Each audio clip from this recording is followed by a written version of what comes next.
Whoa, that thing went live so quick. I can't believe that. Well, good afternoon, midday, 12:03 p.m. Eastern Standard Time. Of course, over here in Germany, we know that that means it's like, what is it, 6 hours ahead. So that means it's 6 p.m. Eastern Standard Time. But for you that are just in the middle of your day, I know you're on a lunch break, so I'm not going to, hold you up very long. I'm back on schedule. I took the week off last week. They started the summer break over here. I'll just leave it at that for the kids.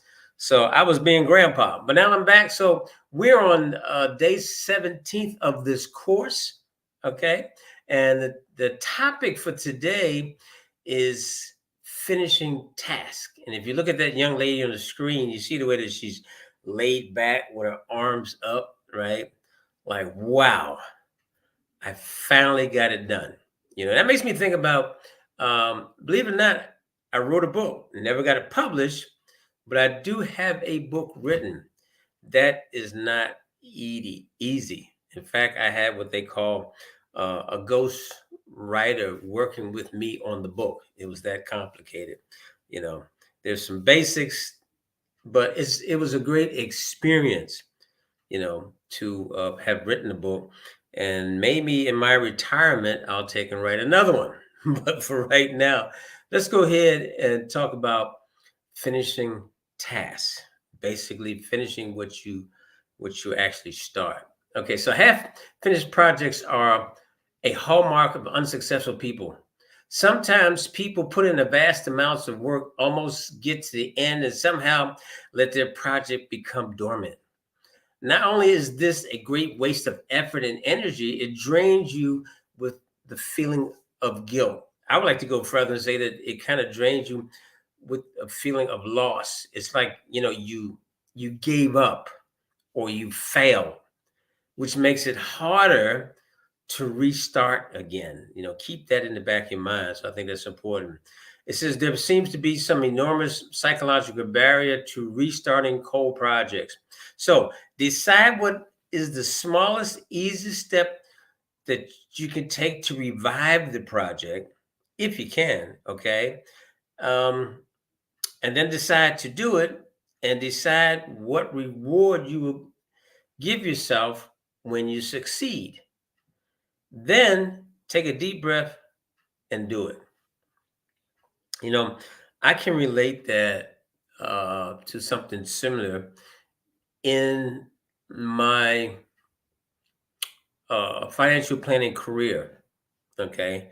Of course, it's based on clients, it's based on uh, having so many interviews a week. And I used to do this. I used to operate under a reward punishment system because I never liked working on weekends. I always believe that weekends, hey, that's family time. So I try to schedule all my appointments from Monday to Friday. But then I set financial goals. So if I didn't reach my financial goal by Friday, then that means that I would either set appointments sometime on Saturday or Sunday afternoon after church, one of the two. Okay.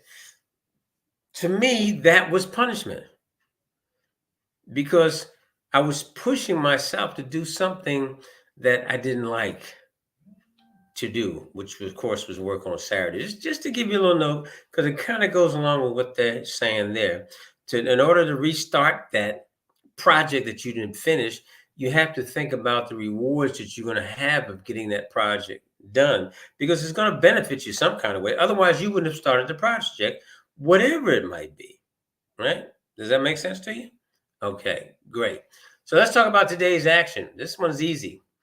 It says identify your dormant projects and decide which to kill off and which should be resuscitated. And it says to be brutal. I like that. Be brutal. All right. And then, of course, you notice I have a picture of Bruce Lee over there. That's the be brutal part. All right.